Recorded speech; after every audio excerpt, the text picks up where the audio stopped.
आज हम लोग मॉड्यूल 1 का फुलेरिन पार्ट पढ़ने वाले हैं। इसमें हमें पढ़ना है that is structure, properties and uses of fullerene. Fullerene क्या है ये हम पढ़ेंगे। इसके पहले हम लोगों ने पढ़ा है दैट इज ग्राफाइट। ग्राफाइट क्या है? It is a allotrope of carbon. तो फुलेरिन भी क्या है? It is the allotrope of carbon. हमें कार्बन के एलोट्रोप्स के बारे में पता है, तो कार्बन के एलोट्रोप्स कौन से पता है? That is diamond and graphite. जो क्रिस्टलाइन एलोट्रोप है कार्बन के, तो इस क्रिस्टलाइन एलोट्रोप में ही और एक नाम जुड़ा है that is fullerene. It is also the crystalline allotrope of carbon. It is discovered by scientists Croto and Smalley at Rice University, USA in 1985। ये फुलेरिन क्रोटो और स्मैली ने डिस्कवर किया है यूएसए में in 1985। Before 1985 we don't know about the fullerene. तब तक हमें केवल यही पता था कि कार्बन के डायमंड और ग्राफाइट क्रिस्टलाइन एलोट्रोप्स है करके। 1985 में इसे डिस्कवर किया गया है यूएसए में। और वो किसने डिस्कवर किया है? That is Kroto and Smalley. और किस यूनिवर्सिटी में हुआ है? That is Rice university. ठीक है। इसी फुलेरिन को और क्या कहा जाता? फुलेरिन को फुलेरिन नाम देने के पीछे रीजन है, the name is given by American architect that is Buckminster फुलेर, who designed dome shape structure। एक जो बकमिंस्टर फुलेर आर्किटेक्ट था, अमेरिकन आर्किटेक्ट था, उसने डोम शेप स्ट्रक्चर को डिजाइन किया। डोम शेप स्ट्रक्चर है हॉलो, जिसमें एम्प्टी स्पेस प्रेजेंट रहता है। हम लोगों ने डोम शेप, जैसे कि ताजमहल में जो डोम होता है या मंदिर में जो डोम होता है, इस तरह के डोम शेप स्ट्रक्चर को बकमिंस्टर फुलेर ने डिजाइन किया था। और उसी के ऑनर में, उसी के नाम से उसे कार्बन के इस एलोट्रोप को जाना जाता है। और इसलिए इस एलोट्रोप को, कार्बन के इस एलोट्रोप को कहा जाता है फुलेरिन, क्योंकि फुलेरिन भी कैसा है? डोम शेप स्ट्रक्चर है। फुलेरिन भी में भी आपको क्या दिखाई देता है? Dome shape structure. और इसलिए उसे उस अमेरिकन आर्किटेक्ट के नाम से ही जाना जा रहा है। ठीक है। देन ये जो फुलेरिन है, ये किस तरह से प्रिपेयर किया जाता है? It is prepared by वेपराइजिंग graphite rods. It is prepared by वेपराइजिंग graphite rods.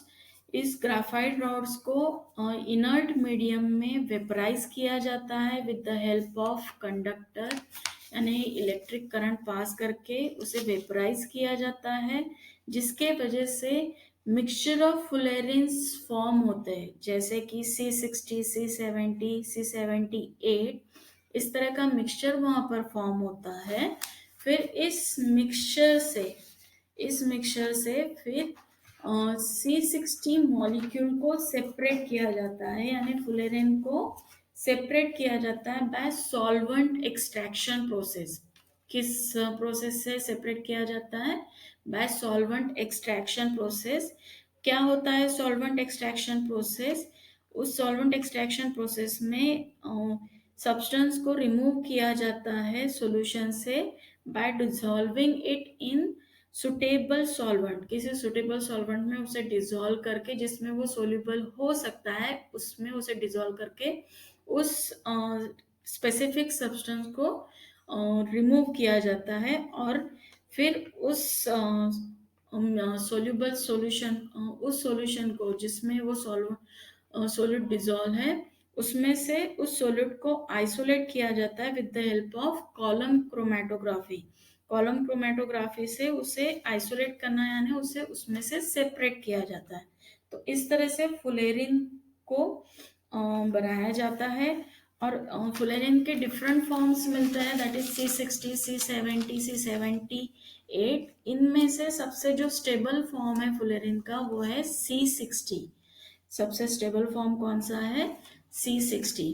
और जब उसे प्रिपेयर किया जाता है तो इनर्ट मीडियम की ज़रूरत रहती है, और इनर्ट मीडियम की ज़रूरत इसलिए होती है क्योंकि अगर कार्बन वहाँ पर ऑक्सीजन के कांटेक्ट में आ जाएगा तो वो क्या फॉर्म करेगा, कार्बन डाइऑक्साइड या कार्बन मोनोऑक्साइड, जबकि वहाँ पर क्या फॉर्म होना चाहिए, फुलेरिन। इसलिए उसे ज़्यादातर क्लोज चेम्बर या इनर्ट मीडियम में ही प्रिपेयर किया जाता है। ठीक है। देन ये जो डोम शेप स्ट्रक्चर है ये फुटबॉल जैसे दिख रहा है, देखिए आप यहाँ पर, ये फुटबॉल जैसे दिखता है। तो ये जो फुलेरिन है ये फुटबॉल, सॉकर बॉल जैसे दिखता है। अब इसका हमें स्ट्रक्चर, प्रॉपर्टीज और एप्लीकेशंस पढ़ना है। तो स्ट्रक्चर में सबसे पहले, now we will start structure. क्या है स्ट्रक्चर फुलेरिन का? फुलेरिन में फर्स्ट पॉइंट देखिए, fullerene carbon atoms are arrayed over the surface of the hollow cage। जो hollow cage यानी जो empty space है, यानी जाली बनी हुई रहती है, उस जाली में, उस जाली के सरफेस पे ऊपर कार्बन एटम्स क्या है, अरेंज है। एरे है यानी क्या है, अरेंज है। एक स्पेसिफिक वे में, पर्टिकुलर वे में वो अरेंज होते हैं। यानी ये देखिए फुटबॉल है, ये जाली जैसा आपको फुलेरिन मिलता है। इसके ये ऊपर सरफेस में सारे कार्बन एटम्स क्या है, पर्टिकुलर फॉर्म में अरेंज रहते हैं। देन जो fullerene cage, fullerenes are always cage like carbon cluster. जो फुलेरिन्स होते हैं वो कार्बन क्लस्टर्स रहते हैं, केज लाइक कार्बन क्लस्टर्स रहते हैं, जिसका फॉर्मूला कार्बन क्लस्टर्स रहते हैं, यानी उसमें ग्रुप ऑफ कार्बन प्रेजेंट है। और इस ग्रुप ऑफ कार्बन में सबसे स्टेबल फुलेरिन कौन सा है, दैट इज C60। सबसे स्टेबल फुलेरिन कौन सा है, दैट इज C60। और उसका शेप जो होता है वो कैसा होता है, स्पेरिकल। स्पेरिकल यानी गोल, वो स्पेरिकल शेप में होता है। और इस फुल स्पेरिकल शेप में सरफेस पे क्या प्रेजेंट रहते हैं, ऑल कार्बन एटम्स। फुलेरिन के स्पेरिकल शेप के सरफेस में क्या प्रेजेंट रहते हैं, दैट इज कार्बन एटम्स। इसी फुलेरिन को और क्या कहा जाता है, दैट इज बकी बॉल। उसे और क्या कहा जाता है, बकी बॉल। ठीक है। इस फुलेरिन में, दैट इज C60 मॉलिक्यूल में 32 फेसेस प्रेजेंट रहते हैं। C60 मॉलिक्यूल में कितने फेसेस प्रेजेंट रहते हैं, 32 फेसेस प्रेजेंट रहते हैं, जिसमें से out of which 20 are hexagons and 12 are pentagons. तो इस 32 फेसेस में 20 कैसे है, हेक्सागॉन है, और 12 कैसे है, पेंटागॉन्स है। और जो ये पेंटागॉन्स इसमें प्रेजेंट रहते हैं, ये पेंटागॉन्स एक दूसरे से जुड़े हुए नहीं रहते, यानी वो कोई कॉमन साइड शेयर नहीं कर रहे। देखिए यहाँ पर आपको इस पेंटागॉन के आजू बाजू में कोई आपको दूसरा पेंटागॉन दिख रहा है क्या, नहीं। इस पेंटागॉन के आजू बाजू में आपको क्या दिखाई दे रहा है, दैट इज हेक्सागॉन। तो each pentagon is surrounded by 5 हेक्सागॉन्स। ये जो एक पेंटागॉन होता है वो 5 हेक्सागॉन्स से कवर होता है, कवर्ड रहता है। और कोई दो पेंटागॉन्स एक दूसरे से जुड़े हुए नहीं दिखेंगे, वो कोई कॉमन साइड यहाँ पर शेयर नहीं करते हैं। वो हमेशा हेक्सागॉन से कवर्ड रहते हैं, सराउंडेड रहते हैं। उनके आजू बाजू में हेक्सागॉन्स प्रेजेंट रहते हैं। ठीक है। Then these molecules are similar to the soccer ball shape। this molecule structure is similar to the soccer ball shape। ठीक है। इस जो C60 मॉलिक्यूल है, इस C60 मॉलिक्यूल में हर वर्टेक्स पे क्या प्रेजेंट रहता है, दैट इज कार्बन। हर वर्टेक्स पे क्या प्रेजेंट रहता है, कार्बन प्रेजेंट रहता है। What is vertex, that is one point at which two lines are meeting. दो पॉइंट या जहां पर point at which lines are meet with each other, उस पॉइंट पे आपको क्या मिलेंगे, दैट इज कार्बन प्रेजेंट रहते हैं। और ये each carbon is bonded to neighbouring carbon atoms. ये हर एक कार्बन ये हर एक कार्बन अपने आजू बाजू के कार्बन एटम्स से बॉन्ड फॉर्म करते हैं, और ये बॉन्ड क्या फॉर्म करते हैं? टू कोवैलेंट बॉन्ड्स फॉर्म करते हैं। ये टू कोवैलेंट बॉन्ड्स फॉर्म करते हैं और वन डबल बॉन्ड फॉर्म करते हैं। Two covalent bonds and one double bond. और ये हर ईच कार्बन कैसा है? sp2 hybridise. ये हर एक कार्बन कैसा है? sp2 हाइब्रिडाइज है। तो क्या है यहाँ पर कि हर वर्टेक्स पे कार्बन प्रेजेंट होता है, और ये हर कार्बन अपने नेबर कार्बन से बॉन्ड फॉर्म करता है, और उसमें से वो उनके साथ वो दो सिंगल कोवैलेंट बॉन्ड फॉर्म करते हैं और एक डबल बॉन्ड फॉर्म करते हैं। दो सिंगल कोवैलेंट बॉन्ड और एक डबल बॉन्ड फॉर्म करते हैं। तो इसमें जो carbon carbon single bond present रहता है उसकी लेंथ क्या होती है? That is 1.45 angstrom. और जो डबल बॉन्ड प्रेजेंट रहता है उसकी लेंथ क्या है? 1.38 एंगस्ट्रॉम। उसकी लेंथ क्या है? 1.38 एंगस्ट्रॉम। ठीक है। और इसका जो डायमीटर होता है वो डायमीटर कितना होता है? That is 0.7 nanometre. उसका डायमीटर कैसा है? 0.7 नैनोमीटर। और इसमें जितने भी कार्बन प्रेजेंट होंगे वो सारे क्या रहेंगे? एक जैसे होंगे। They are all equivalent. और इसमें आप देखोगे कि हाईली सिमेट्रिकल C60 मॉलिक्यूल रहता है। ये सिमेट्रिकली अरेंज रहता है। ये सिमेट्रिकली अरेंज है और ये जीरो डायमेंशनल होता है। यहाँ पे आपको कोई डायमेंशनल कैसा रहता है? ये जीरो डायमेंशनल रहता है। ठीक है। देन नेक्स्ट हम क्या देखेंगे इसका? तो हमने क्या क्या देखा है स्ट्रक्चर में कि यहाँ पर कार्बन एटम्स जो रहते हैं ये प्रॉपरली पर्टिकुलर वे में अरेंज रहते हैं, और वो सारे कहाँ पर रहते हैं? हॉलो केज लाइक स्ट्रक्चर के सरफेस पे प्रेजेंट रहते हैं। देन हर कार्बन कैसा रहता है? sp2 हाइब्रिडाइज है, और वो अपने आजू बाजू के कार्बन के साथ बॉन्ड फॉर्म करता है। और वो कैसे बॉन्ड फॉर्म करता है? दो सिंगल कोवैलेंट बॉन्ड फॉर्म करता है और वो एक डबल बॉन्ड फॉर्म करता है। और इसके साथ इसमें आपको क्या दिखाई देंगे? टू ज्योमेट्रिकल कॉन्फ़िगरेशंस दिखेंगे, that is pentagon and hexagon. जिसमें आप देखोगे कि कितने फेसेस प्रेजेंट है? दैट इज 32 फेसेस, जिसमें से 20 हेक्सागन्स होते हैं और 12 पेंटागन्स होते हैं।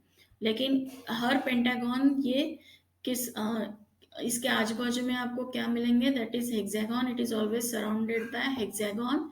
No two pentagons are attach with each other or they cannot share common side. और ये जो शेप है ये किसके सिमिलर दिखता है? It is similar to soccer ball. Then next topic क्या है आप हमारा? That is properties. तो नेक्स्ट क्या है? Properties. It is first property क्या है? It is a mustard coloured solid. It is a mustard coloured solid and it gives magenta colour solution. वो क्या देता है? मैजेंटा कलर सॉल्यूशन देता है। It is a mustard colour solid and it gives magenta colored solution when dissolved in toluene or organic solvent. It gives magenta colored solution when dissolved in toluene or organic solvent. Fullerene कैसा है? Non-polar है, therefore it dissolved in non-polar solvent and therefore it is dissolved in organic solvent. Then it is very tough and thermally stable due to the presence of covalent bonds. वो कैसा है? Thermally stable है, यानी high temperature पे भी वो stable रहता है, वो ब्रेकिंग नहीं दिखाता है, और वो कैसा है? टफ है। देन नेक्स्ट है in pure form it is an insulator. In pure form it is an insulator, but with proper impurity addition can be made highly conductive and superconductive. Pure form यानी जो 660 molecule है वो ये उसे क्या कहा गया है, it is a pure form. तो इस प्योर फॉर्म में वो कैसा है, इंसुलेटर है।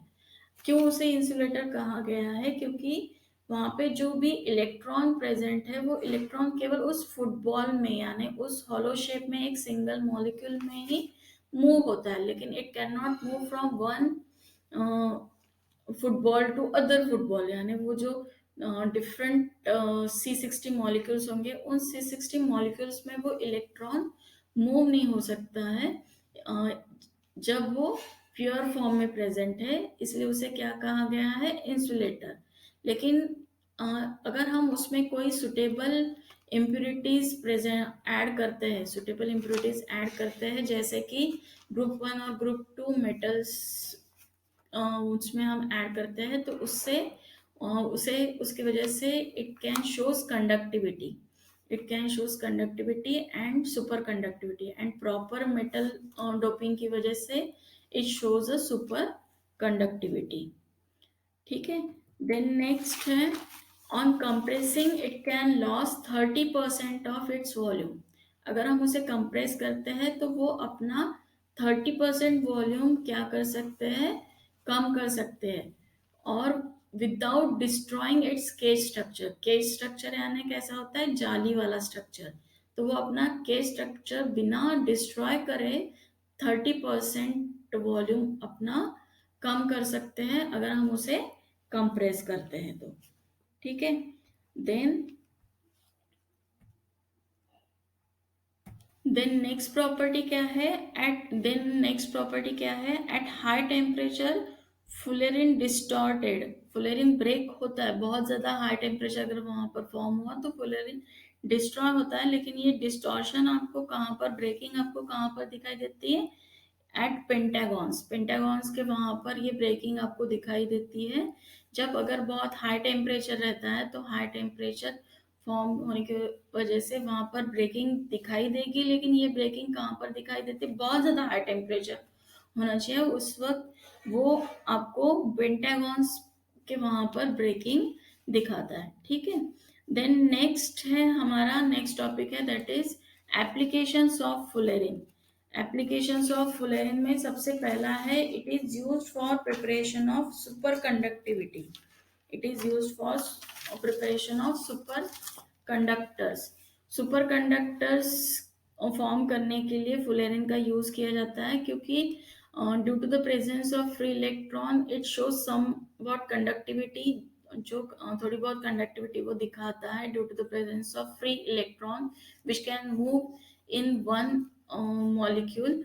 उस मॉलिक्यूल की वजह से उस इलेक्ट्रॉन की वजह से वो कंडक्टिविटी दिखा रहा है, लेकिन बाय प्रॉपर डोपिंग या proper addition of impurities it can be converted into superconductor. और इसीलिए फॉर मेकिंग सुपर कंडक्टर उसे यूज किया जाता है। सुपर कंडक्टर का मतलब क्या है, they can show high conductivity without any type of resistance. They can show high conductivity, yeah, it can pass current very nicely without any resistance। ठीक है। देन सेकेंड उसका एप्लीकेशन क्या है, that is electronics and optical devices, for making electronics and optical devices, that is goggle glass. Optical devices में बनाने के लिए या इलेक्ट्रॉनिक्स इंस्ट्रूमेंट बनाने के लिए उसका यूज किया जाता है, जैसे कि कंप्यूटर। यहाँ पर देखिए माइक्रोचिप्स, वैसे ही माइक्रो इलेक्ट्रॉनिक डिवाइसेस बनाने के लिए भी उसका यूज किया जाता है। तो ये माइक्रो इलेक्ट्रॉनिक डिवाइसेस बनाने के लिए क्यों यूज किया जाता है, क्योंकि इट सुपर कंडक्टर उससे बनाए जा सकते हैं, और इस सुपर कंडक्टिविटी की वजह से वो माइक्रो इलेक्ट्रॉनिक डिवाइसेस में हम उससे माइक्रो इलेक्ट्रॉनिक डिवाइसेस भी बनाए जा सकते हैं।